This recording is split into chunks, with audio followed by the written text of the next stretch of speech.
Welcome to the Sport and Society Squad Pod, aka the SAS. Each week, we bring you 3 sport and society stories to break down and give our sassiest takes. With those sassy takes, we do want to give a content warning that some of the language used may be explicit. I'm talking mostly to myself. But with that, we just ask you to be mindful of where you're listening and who you're listening with. Before we kick it off, though, I do kind of want to address the elephant in the room, which is that I have lost my voice. I am ill, but that is okay. I am channeling my inner Brooke Davis for any of you One Tree Hill fans. So it's giving Brooke, it's giving sexy. That's what we're going with today. So just bear with. Arizan, didn't you say, though, something about One Tree Hill? There was like a basketball tournament or something. Yes, Fill me in. talk about sport and society. Crossing over. One Tree Hill just hosted their 21st reunion anniversary of the state championship game, and they have that. I think it's just crazy to think that's 21 years.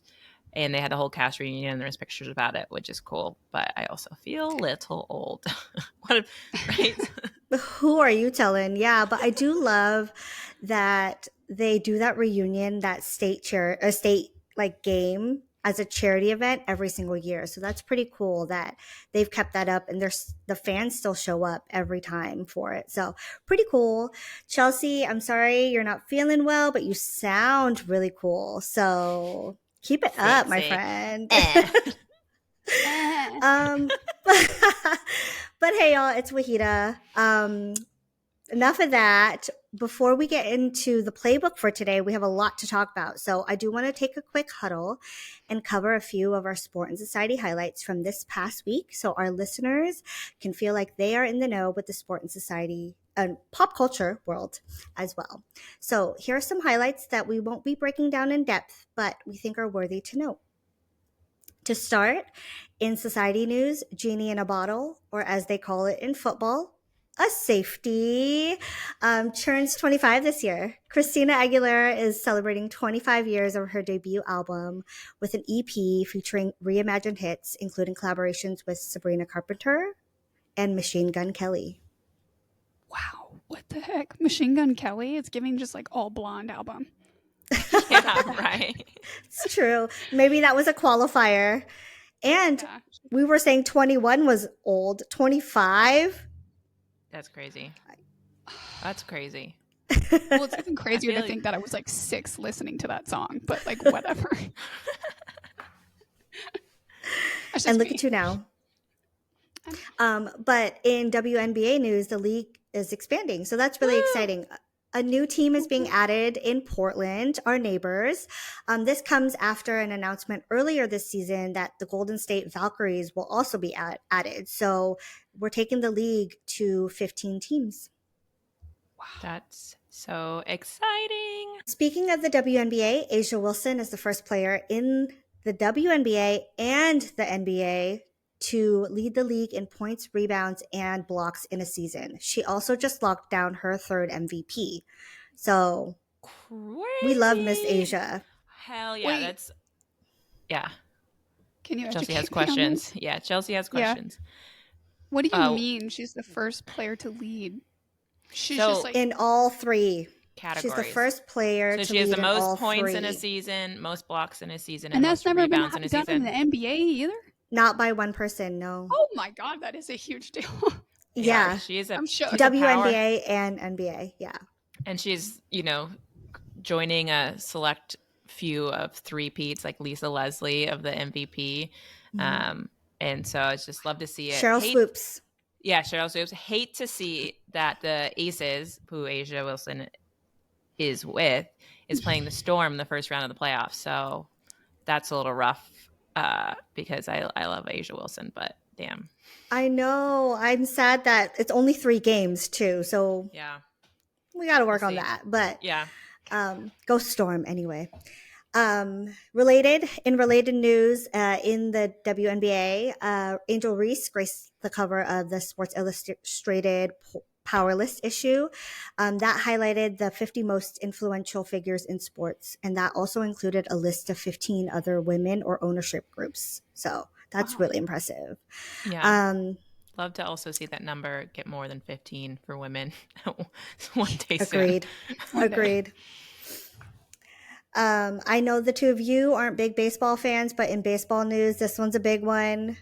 Shohei Ohtani, who is a pitcher for the LA Dodgers, and keep in mind, pitchers don't normally bat. They don't typically go to bat, but he just became the first player ever to hit 51 home runs and steal 51 bases in a single season. And it's really annoying because he's also good at pitching. So he's Wait, just doing he's that. the only player or the only pitcher that has done that? Only player. Holy shit. And I saw the thing I saw about that was the fan that caught the 51 51 50, The 51th one. 51th one. The Dodgers offered to pay him $300,000 for the ball, and he said, nah. He said, no, thank you. He's holding out. He's holding out for more. Good on him. Yeah. But in broadcasting news related to sports, Adrian Wojnarowski, who is known for breaking some of the biggest basketball stories in the past few decades, they're all lovingly called the Woj bombs. He's retiring from ESPN after 30 years. And so his era is coming to an end, and his final Woj bomb was his retirement notice. Crazy. So as a basketball fan, I'm going to be really sad to not wake up to those randomly informing me about trades and what's happening. So we'll see who's going to take his place. Big shoes to fill. Yeah. Well, and I saw some people were laughing that LeBron outlasted him. He retired before LeBron retired, which is hilarious. That's crazy. Yeah. So he didn't get to announce LeBron's retirement. Yeah. But he said, bye, I got to go. I'm sure he'll still be on Twitter and won't get to tweet it, but it will be a little bit different. Well, what a huddle, Wahida. So many topics, so little time, but let us get into today's playbook where we're diving even deeper. We will be going over the updates related to the Diddy story. So just a warning for our listeners, this has some intense implications. So please proceed with the first story with caution or skip forward to the next two stories if this is not something you want to be listening to right now. And our second story will be going into the NBA Hall of Fame induction ceremony, which is in October. So we'll cover the highlights there and who's on the docket. And in the world of gymnastics, Jordan Chiles submitted an appeal to the Swiss Federal Supreme Court about the CAS decision to strip her of her bronze medal. So that's what we'll be diving in. So with that, can you kick us off, Chelsea, on this super kind of heavy, kind of huge story about Sean Combs, aka Diddy? Yeah. Usually like to say I'd love to, but I don't really love to do this one. I feel like my voice maybe gave out for the perfect story. It's kind of matching the vibe of how just negative and not fun this is. God, where do you even start? We'll start with who the perpetrator is. It is Sean Diddy Combs, the infamous man himself. But he's for real in some dangerous and serious trouble. It starts years ago from my understanding. Wahida, keep me honest, please. But I mean, God, if you watched anything or were involved in any pop culture news, there was all the stuff with what's his face, Biggie, Tupac, all of that, really rose to fame through all of that. And then he was in a very long-term relationship with singer Cassie. And I think they were together for 10 years. And, right now, which I feel happens all the time, is when something really kind of wild happens right now, all these interviews from years ago start coming up. This happened with the It Ends With Us movie too, where all this stuff started coming out with Blake. So I'm trying to take a lot of that with a grain of salt. Though it does feel like some of this Diddy stuff has just been in our faces, and there have been people waving red flags for years about it. So take it with a grain of salt, but it's been kind of known in the community. Check out 50 Cent's Instagram page, and you'll be knowing he's been calling him out for years. But it kind of all really started to cascade when Cassie and him, they ended their relationship. And I think what she was trying to do was maybe release a book or something talking about all the experiences that happened in this relationship with Diddy. And there are some really serious allegations. not going to go into it. I think it's like a little too sensitive for the pod today. If you're interested, highly recommend going and researching some of that. But she went to him first and tried to like make a deal to say like, hey, you can buy the rights to this or whatever. And he said no. And I feel like that was his like a big mistake if he never wanted to be caught, because then she challenged him on it. It did end up having to go to court. And then the feds got involved and said, oh, this is criminal. It's not just like over here on the side in between you two. This is criminal. And they've been watching him. And so for years now, the feds have been watching him. And more women that he's either like worked with or been associated with have come out with these extremely serious allegations. And in the last, I don't know, what do you think, like 5 years, it's been like 7 different people, one of which is also who we talked about on our recap last week, Dawn Richard from Dandy Kane. Also didn't know that she was in like a trio called Dirty Money, which, well, yeah, you'll have to educate me on that, but like that feels like they're slamming it in our faces too, but whatever. A little bit. Yeah, and she also, in her, allegations and what she's coming forth with, is kind of corroborating what Cassie has been saying. So it's really wild. It's bad, and I don't know. He's now being held in jail. He has no bail. I heard he was on suicide watch as well. So really crazy there. I do kind of also just want to call out, like I said, how there's all these videos coming up. One thing that, I don't know if either of you saw it, but one thing that was like really trending on my Twitter was Justin Bieber, and he keeps getting like pulled into it. And I feel like that's really sad if that is like part of his story. But I also feel like we have like multiple women coming out right now with all of this evidence that we should like really be focusing on and listening to. And if that is Justin's story, like let's let him come to that. Like he's in, I think, in like a happy place. Like he just had a son. He seems like he's in a better place. Like if he wants to come forward with that, it should be on his own terms. So like if we're doing that, can we stop doing that and maybe focus on these women who've already come out? I don't know. What do y'all think? Yeah, I definitely agree. I mean, if it's any part of his story, I think it's really not our place to pull that out, even as fans or whatever. I think, like you said, he is in a really great place right now. Like, why would we want to rehash that if he's worked so hard to get away from it? Now, with the individuals who have come forward, first and foremost, I want to send my love to the pod. We want to send our love to the women who have come forward, Cassie and everyone who's been impacted by the Diddy drama, because I can only imagine if you've read any of the cases, any of the charges, that were placed on him, just unimaginable, just really disturbing pieces of video information. Evidence too. So it's like they have stuff on video, which is scary. It's really terrible. And I just like, kudos to Cassie for kind of being a trailblazer in that regard and coming forward and really getting the ball rolling on things, right? Yeah. So with that said, Jonathan Combs, I feel like his behavior has always been kind of suspect, and I feel as though we as like consumers have been distracted by the music and the entertainment, right? We remember in hindsight is 2020 too. I will own that, but making the band, I mean, had us watching him send grown men on a quest across New York, walking in the middle of the night to get some cheesecake. Like that had anything to do with the music or making a band or anything of that sort.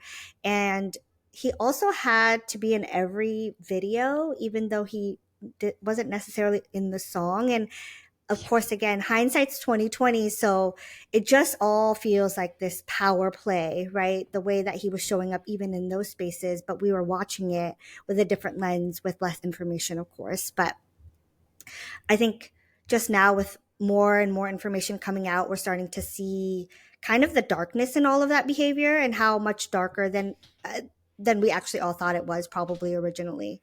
Yeah. But speaking of that, Investigation Discovery and Maxine Productions, the folks behind Quiet on the Set, the Nickelodeon documentary, they are teaming up to do a Diddy docuseries that is slated to launch in 2025. So I'd be curious to see if they uncover and share any other pieces of information, or if there are other folks that have not come out publicly yet that might be involved in that as well. Yeah. And I would echo what you all have said. And also just believe women, trust women. Yeah. Yeah. You know, the thing that will be really interesting also as this unfolds is I have a feeling that there's going to be a lot more names coming out in relation to not, I don't know to what extent, and I don't want to like speculate on who those people are right now, because you know he's was what famous for those like big parties. And so like almost, I mean, he's what been around for decades and decades, and he's you know done music, he's done movies, he's like touched all the different parts of the entertainment industry, so he has interacted and worked with a lot of people. So it'll be interesting to see if anybody else will come out kind of not as like accomplished, I don't know the right word, but kind of knowing that this is happening and not doing anything. And to your point, like people have known. I think the video of Cassie that at the hotel, that was from 2016. Yeah. You know, so It's been happening this was for like so it's been long. happening for so long. So stay tuned. I also feel like in order to try and transition us out of this, I'm going to switch it to a little bit lighter of a note, and I don't think you guys know this. So I actually have no idea what Making the Band is. I've never seen it or never heard of Well, it. like now I don't want you to have to go watch That's it because insane. like I don't want that to happen. But Making the Band, do you remember the show Pop Stars by chance? No. No. Okay, so Okay, it was well, that it was a predates me reality then. show. Oh, you don't know Pop You took it Stars either? Then you took it a little too far. Okay, so I will explain. So Pop Stars, both of these shows, they are reality TV shows where it's a competition. A bunch of vocalists, performers come or get casted on the show. Yes. And then they go through like a training camp, like a boot camp, and get eventually selected for the band. So he's putting together a band. They go through like vocal courses. They go through dance class with, Boom Boom Cat. Yeah. Lorianne Gibson, who is Boom Cat. And eventually they form a band. So the bands that came out of Making the Band were Danity Kane and I want to say Day 26. it Day was 26. Day 26. Yes. And Day Somehow I know 26. And like O Town, which is a boy band. I know you're not big on boy bands, but they were also formed in a similar fashion. And Pop Stars, the other show that I mentioned, was the show that formed Eden's Crush, which was where Nicole Scherzinger started before she was on Pussycat Dolls. Oh, okay. So okay. yeah, it's a competition show. They perform, they do songs, like singing. They all have to live together, right? So it's a lot of drama in that way. Okay. Yeah. Never. There was a never girl, saw it. Dominique, that I wrote for so hard Making the Band. I want to know where she's at, like currently. Oh my gosh. Anyways, sorry, maybe. No, I love it. Okay. Yeah. I'm now that you know, Arisan, Thank you. there are likely going to be a lot more details coming out about this story. So we'll cover that as they unfold. But I think we should move into something that we probably all can get behind. Yes. The Naismith Basketball Hall of Fame class of 2024 will be inducted this October. This event honors the legends of the game, from players to coaches and also other contributors. But this year, well, let's start first and foremost. Fun fact. I want to throw this at y'all because it's really fun, actually. The first woman inducted into the Hall of Fame was Lucia Harris in 1992. She was a trailblazer because not only was she phenomenal in women's basketball, but she also was the first woman and only woman to ever be drafted by the NBA. What? Yeah, she was drafted by the NBA. You think that's where they got the inspiration for Lola? For what's that basketball movie, Space Jam? Oh, maybe. I don't know. She was Lola Bunny. Yeah. But she was picked up by the New Orleans Jazz in 1977. So pretty cool. It hasn't happened since, but I need to look into that story a little bit more. Arison, do you know anything about that story? About her being Lola or her being Being in the drafted NBA? by the NBA. Well, because you got to think this is pre WNBA, so there's no WNBA at this time. Oh, that makes sense. Yeah. JSP. Yep. Yeah. There it goes. So there was no option for when there was no WNBA. That's pretty cool. Okay, Yeah, gotcha. I was like really watching cool. some cool interviews of her talking about how she kind of had to like gain respect or just like put herself out there and like ask for volunteers, and she's like on the court and she's like standing there and everyone's like and she was just like, I wanted to play and I like had the whatever drive and tenacity. So I like that fun fact. Great fun fact. Yeah, girl power. I love it. Girl power. But this year, there are some incredible inductees. There are 13 inductees in this class. And there are some notable names on that list. So, of course, there's Chauncey Billups, aka Mr. Big Shot, who helped lead the Detroit Pistons to that unforgettable 2004 championship. They had an incredible team. And now he is the head coach of the Portland Trailblazers. So he is a neighbor of ours. Then you've got one of my personal favorites. I love him, Vince Carter. He's one of the greatest dunkers in the NBA. One of the greatest they've seen in the league. And he's also played a mind-blowing 22 seasons and is the only player to play across 4 decades. That's crazy. 4 decades. Give you a moment, Chelsea. 80s, 90s. 10, 20, and then... Lots. There you go. Yeah. Okay. And then the 20s again. Yeah. And he's an incredible commentator now, obviously, because he knows the sport. But the next two, there's some serious hardware between these two. Michael Cooper from the Lakers dynasty was also a defensive beast. He racked up 5 NBA championships in his tenure. And then on the women's side, there's Simone Augustus, a force with the Minnesota Lynx, who helped bring home 4 WNBA championships and earned 3 gold medals. That's a lot of hardware between 2 people. But one more really, really exciting thing. This year, Jerry West, the man who is literally the logo of the NBA league, like he is everywhere. He's also being honored. So that's really cool too. Talk about iconic. This is a pretty impressive team. But the ceremony usually happens in August, but this time they're doing it in October, and we're celebrating some of the not the league, the sport's greatest influencers and movers and shakers. And I'm hoping that we get some big news about the Supersonics expansion during that ceremony. That's my wish. I'm putting that out into the universe.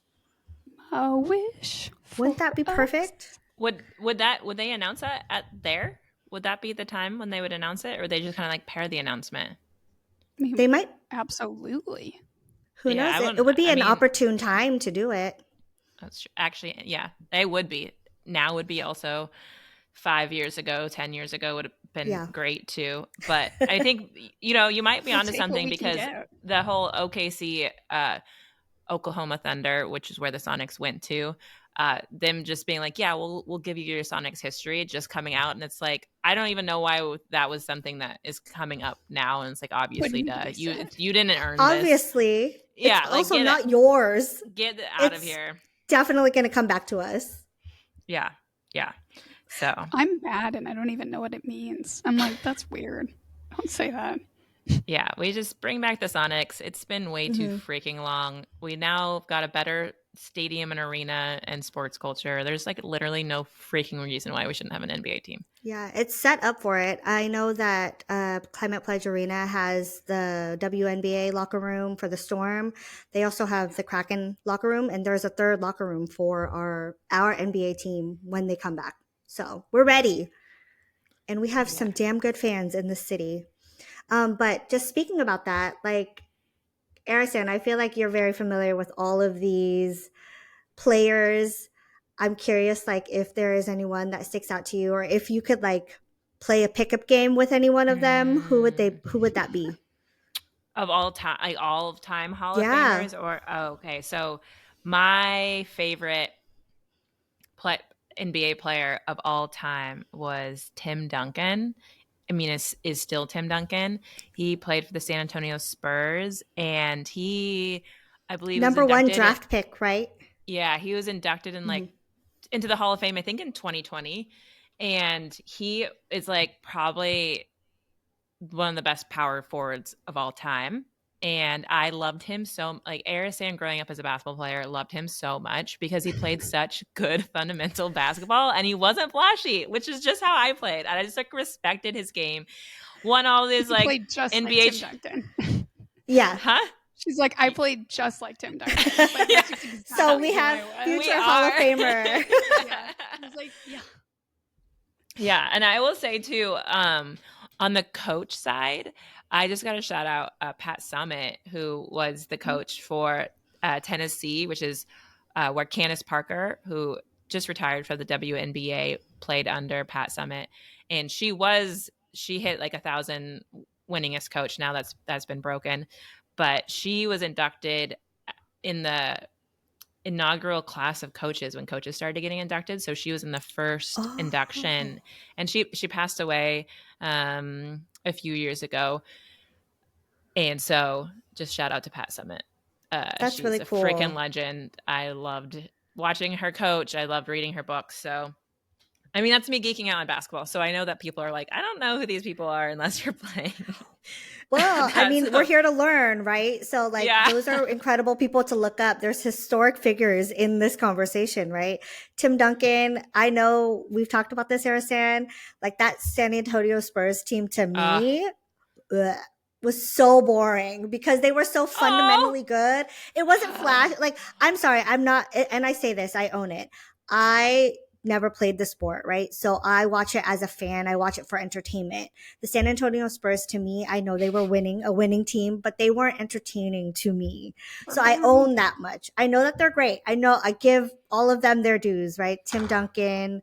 Yeah. They had Tony Parker. Manu Ginobili. right? Yeah, Tony Parker, Manu Ginobili. Yeah, and then Greg Popovich as their coach. Like, yes, obviously an awesome team, but you know, as a fan. Fine, I get it. But I also say I was a huge Spurs fan because when the Sonics left, I had no, like, you had no one, I don't know, I didn't want to go to Portland and Trailblazers just because they were next door. And that's why I ended up in Sacramento. Yeah.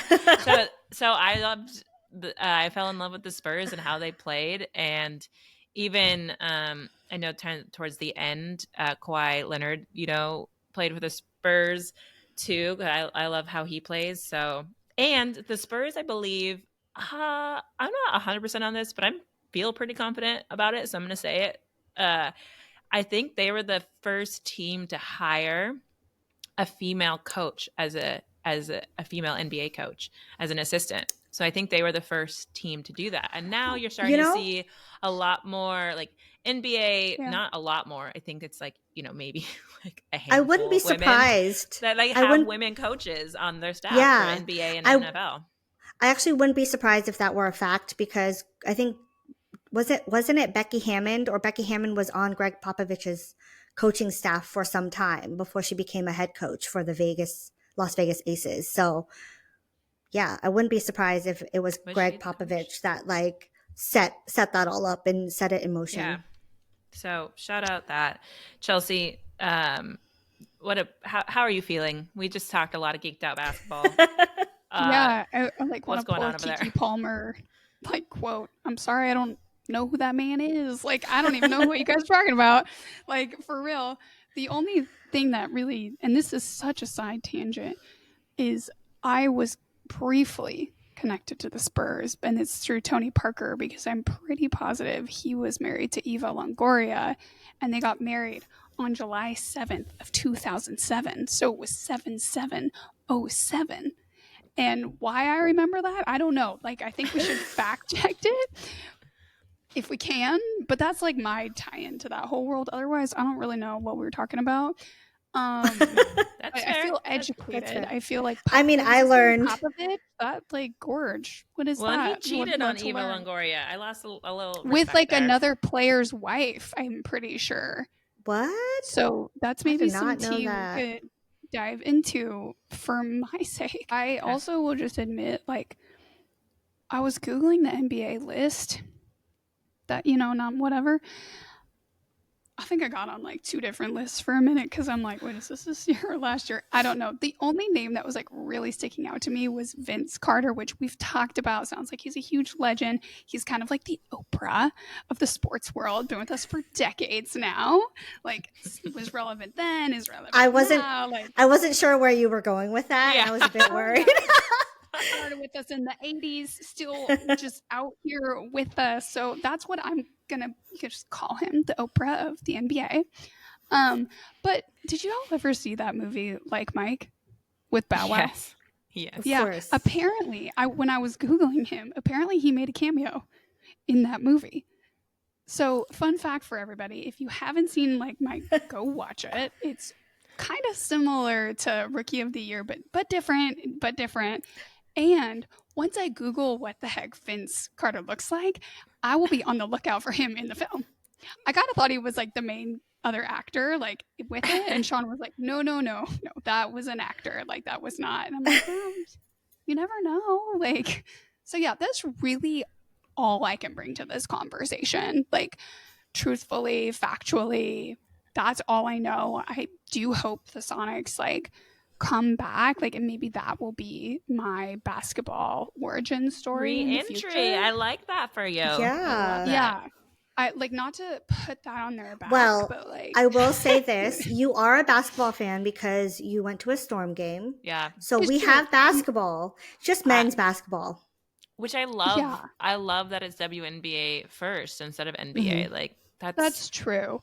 That's so true. And I did, 2024. like, in my 6th slumber, I did watch a little bit of the Aces versus the Storm, and like, it was a tough, was that the first game? Yeah. First game. Yeah. It was kind of a tough ending there when they started to get the 10 ahead. And so, yeah, I am dipping again, maybe a second toe, not to bring toes back in, but like a second toe's getting involved. I don't know. Yeah, here we are. She's getting a little wet, folks. Oh, that's a soundbite. Oh. I can't do it. I feel like I'm at the doctor's office. Chelsea can't do it. With that, Arizan, can you like give us the 411? What's going on with all this like Chiles drama? Yeah. Well, I feel like most people who watched the Olympics, which it felt like most of America this last summer, saw the shit that went down with Jordan Chiles. She got the bronze. There's like that most epic picture of the 3 ladies, 3 Black women on the podium. It was so cool. Oh my God. And then I don't think the Olympics had even concluded yet. And they removed, like, with her score, because they had changed her score, which I didn't even know happened at the time of the competition. So I wasn't like aware of that during the Olympics, that she did a move and the judges didn't score it high enough correctly. And so her coach had said, hey, you need to correct the score. You didn't give her the right score for the move. Because in gymnastics, certain moves have certain scores, and that's how the judges do it. And then I can't remember if it was the 4th place medalist or 4th place that like petitioned for whatever. So they pretty much took Jordan Chiles' bronze medal away and said that her coach didn't submit the correction within the minute time, and said, you have to give the medal back, which is just like wild how quick it was that they did that. And I don't remember if you guys saw I can't remember what country she was from. She had said in response, because then what later came out was they had video proof that this coach had submitted within the minute, and the Olympic Committee was like, no, we're not going to even look at Jordan's it. We're not going to take it. Yeah, that Jordan's coach did it within time. They had like video proof, and they're like, nah, we're not going to take this. We're denying it. We're not going to even look at it. That's so fucked up. That's strike 2. Because first strike is you changed her score in the middle of or after you had awarded to her. And I feel like competition's done, right? Strike 2 is now saying like they submitted all this video evidence and you're telling her no. Yeah. Strike 2, like, I'm mad. Pissed. And it was like, Also, you're putting her through that, and then I think it was Romania, and what I think it the was. I don't want to like attack people here, but like I remember seeing this statement that the Romanian gymnast had said about it was such a like so like blase placid, like I just hope that we can all like enjoy this time, and it was like not acknowledging like the shittiness of it or like the unfairness of it, and it was just like this is what happens like when we compete and blah. Anyways, so that's all that happened. That sucks, but she was Well, still a bronze medalist that in our everyone else's mind.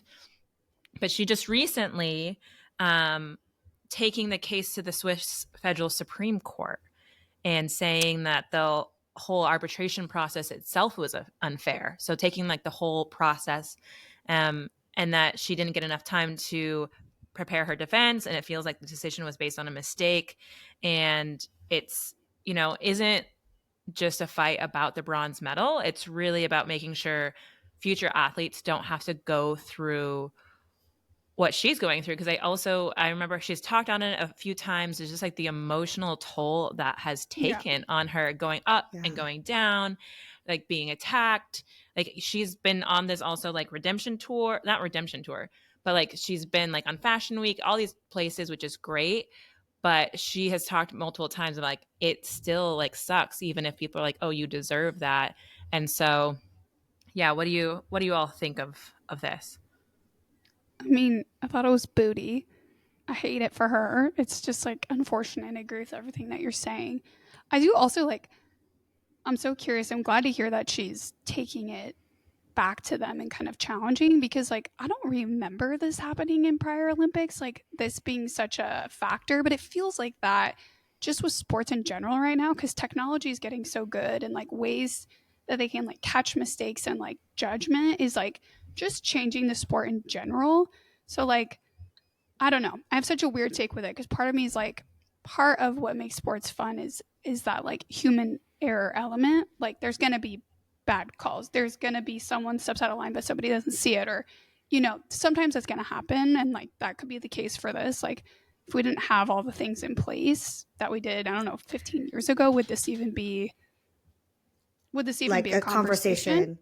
But Yeah. now that it is, I'm happy that she's like going forward and just saying like, well, I didn't even have time to defend. Like we need to really evaluate. Like if we're going to challenge something and then someone else is going to challenge something, like where's the line? And Mhm. then how do you make sure that before you get to like awarding someone and having them on a podium, that all of that has been done Yeah. before you get there? Because that it would be one thing if it was just like crappy before and none of that had already happened.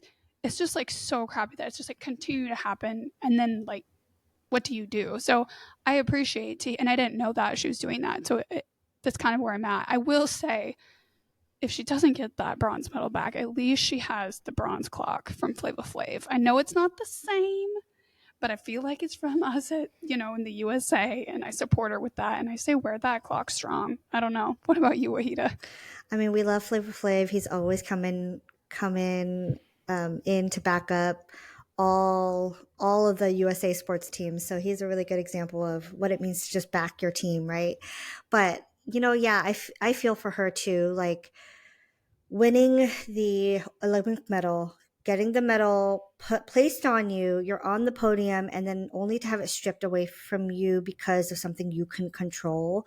Like, that's just brutal. And I also feel like this is one of those scenarios where our technology developed too quickly for the policies and the rules that we were able to develop to kind of, work with them, because like you said, Chelsea, we have all of these video and camera. Like, you watch a volleyball game now and there aren't even line judges in some places on the court. They just rely directly on all of the recording, and so sometimes that takes that out of it. It takes the kind of the in the moment out of it, because you're able to kind of rely on things. And I think when that happens, people tend to, I don't know, become more lax when it comes to their jobs. So maybe it's a Yeah. combination of the judges not paying attention because Why they aren't we know talking that about we the have the judges? cameras. Yeah. Yeah.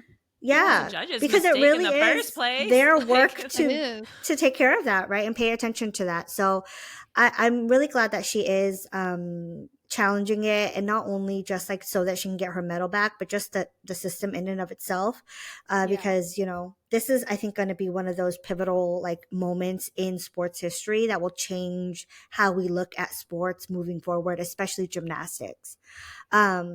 But interestingly, I just read too that some of the footage in Simone Biles' documentary, here goes Simone backing up her team, some of the Go. footage in her documentary or docu-series is being used in the case. Oh shit.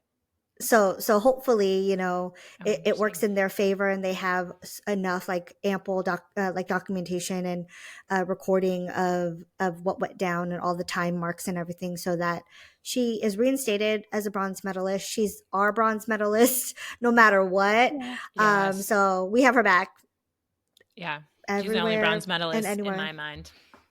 Exactly. I don't even know the other girl's name. Sorry, Yeah. friend. Sorry. Sorry. I'm sorry. Sorry. But maybe not. I don't know. Sorry, not sorry. But you know, that's a wrap for our pod today. I feel like we went through a lot. That was a lot to Yeah. cover in a short amount of time. So listeners, let us know what you think about the Jordan Chiles bronze medal fiasco by leaving your comment on our YouTube, IG, or TikTok at the Sport and Society Squad. And don't forget to hit follow and subscribe to our show on Spotify, YouTube, and Apple, and turn on your notifications so you can stay up to date on all of the latest sports and society stories. And please go and rate the pod in our favor, but rate it however you want. But in the meantime, stay sharp, stay sassy, and we'll catch you later.